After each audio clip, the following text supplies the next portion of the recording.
a lâmpada realmente maravilhosa? Qual será a lâmpada de Aladim que realmente é maravilhosa, que não atende apenas 3 desejos, que não tem apenas uma atuação limitada, mas que nos pode atender qualquer desejo? Qual é essa lâmpada? Esse é o nosso mistério de hoje, é essa nosso raciocínio em cima da parábola dos talentos. Lá, no trecho de hoje, Jesus nos conta assim, lá em Mateus 25, versículos de 20 a 23. Então, na parábola, o Senhor já havia distribuído talentos, moedas, para os seus servos, comunicando-lhes que viajaria. Viajou, ficou vários anos, 2 de seus servos negociaram com os talentos e um enterrou o talento recebido. Na volta, conforme combinado, ele veio tomar contas, veio chamar os servos a dar uma satisfação sobre os talentos que eles haviam recebido. E esse que nós vamos estudar hoje é o momento da prestação de conta, o primeiro momento da prestação de conta dos 2 primeiros servos. E as coisas se deram assim. Então aproximou-se o que recebera 5 talentos e trouxe-lhe outros 5 talentos, dizendo: Senhor, entregaste-me 5 talentos, eis aqui outros 5 talentos que granjeei com eles. E o seu senhor lhe disse: bem está, servo bom e fiel. Sobre o pouco foste fiel, sobre muito te colocarei, entra no gozo do teu senhor. E chegando também o que tinha recebido 2 talentos, disse: Senhor, entregaste-me 2 talentos. Eis que com eles granjeei outros 2 talentos. Disse-lhe o seu senhor: bem está, bom e fiel servo. Sobre o pouco foste fiel, sobre muito te colocarei. Entra no gozo do teu senhor. Muito interessante essa passagem, essa prestação de contas com os 2 servos que dobraram os talentos recebidos do Senhor. Em primeiro lugar, chama a atenção a diferença que existe na lógica dos líderes humanos perante essa liderança divina, já que é claro que na parábola o Senhor representa Deus e os servos representam os homens. Muito diferente é a postura, por exemplo, de um empresário perante os seus vendedores. Um empresário diante de 2 vendedores que tivesse um deles vendido 5 e outro vendido 2, não interessa mais nada. Ele não veria mais nada. Aquele que lhe deu 5 seria muito mais valorizado que aquele que deu 2, é claro. Mesmo numa escola que nada deveria ter dessa lógica da vantagem, da fragmentação, da separação, da exclusividade de um aspecto sobre outros, acontece muito dessa miopia. Por exemplo, 2 alunos em 2 provas podem ter tido resultados muito diferentes. Vamos supor que um deles tirou 7, nota 7, na primeira prova e nota 5 na segunda. E um outro tirou nota 2 na primeira prova e nota 4 na segunda. Sem dúvida, o primeiro seria o valorizado e o segundo desvalorizado. Apesar do primeiro ter decrescido na sua produtividade e o segundo ter crescido na sua produtividade. O primeiro seria aprovado pelo sistema de educação, o segundo seria reprovado. Na lógica de Deus é muito diferente isso, porque dado o grande valor que Jesus nos revelou, que é dado para a boa vontade.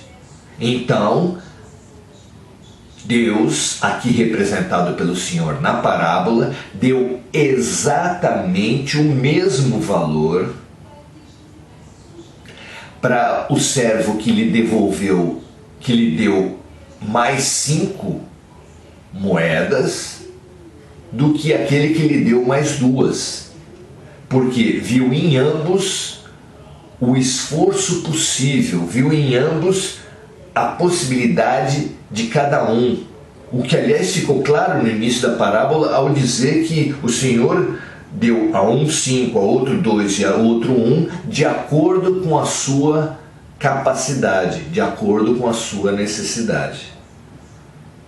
Então aqui ele continua relativizando as vitórias, os êxitos, e no caso, como eles tiveram relativamente o mesmo êxito, focado que está no bem-estar dos seus servos, na justiça perante os seus servos, ele deu o mesmo retorno, o mesmo elogio e as mesmas consequências para ambos os dois servos. Não é interessante isso? Mas essa parábola também nos traz, no geral, muitas outros significados, outras lições, a começar pela própria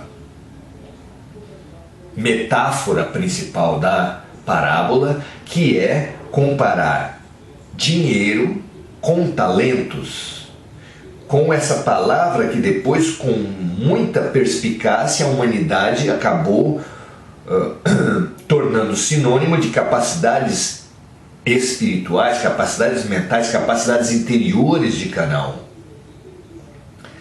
Quais são as nossas grandes riquezas, as nossas fundamentais riquezas?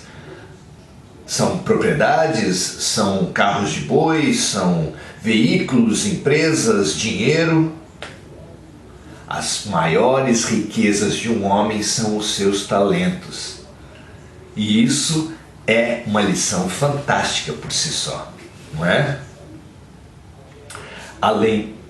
E isso, num contexto dessa parábola, nos ajuda a entender a lógica de Deus. Nós, cada um de nós, somos filhos de Deus e trazemos um Deus dentro de nós. O que fica atestado por Jesus ao repetir os profetas dizendo: vós sois deuses. E num outro momento falando que aos discípulos que eles fariam tudo o que ele fez e mais. E mais.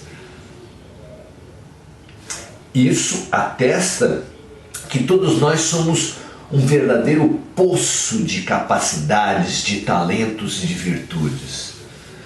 Mas que a vida, entendendo as nossas limitações e colocando tudo num processo pedagógico de longo prazo, entende que nós não realizaremos esses nossos potenciais da noite para o dia, numa vida só. Então, a cada vida, Deus nos permite, nos dá condições, nos estimula alguns tipos de talentos.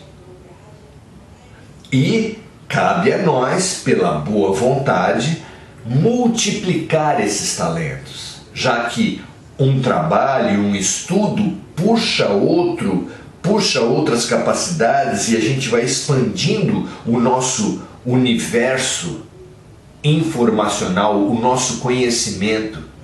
E assim como também um ato fraterno, um movimento de fraternidade estimula outros, amplia o nosso ser. Então, a parábola reflete muito dessa dinâmica de felicidade e bem-aventurança, é realização de potenciais. Nós temos todos os potenciais do universo dentro de nós, mas é claro que não vamos desenvolver todos os potenciais de uma hora para outra, de forma que a vida nos vai estimulando alguns para que na realização desses potenciais nós abramos, acessemos outros potenciais. E como fazer esse desenvolvimento, essa ampliação da nossa estimulação, da realização desses potenciais? Claro que é a prática, claro que é o trabalho, claro que é o ensino, é negociando, essa expressão preciosa que a gente não deixa de apontar na interpretação dessa parábola, porque tanto nos sugere negar o ócio. O ócio que nem sempre é só o menor esforço e a omissão e a acomodação, mas que às vezes, como nessa parábola, é expresso pelo medo. O medo paralisa, o medo enrijece, o medo impede-nos de multiplicar os talentos, de arriscar, de nos realizar. O medo impede de ser feliz. Que a gente entenda esse mecanismo, que a gente entenda essa parábola, estude. Nós vamos ainda nas próximos encontros terminar esse estudo, mas que nós entendamos a importância da confiança, a importância da coragem e o aprisionamento da dúvida, do medo, travando ou estimulando todo o nosso processo de evolução. Que assim seja, meus amigos, grandes estudos para todos nós e, melhor ainda, grandes práticas. Assim seja, até a próxima.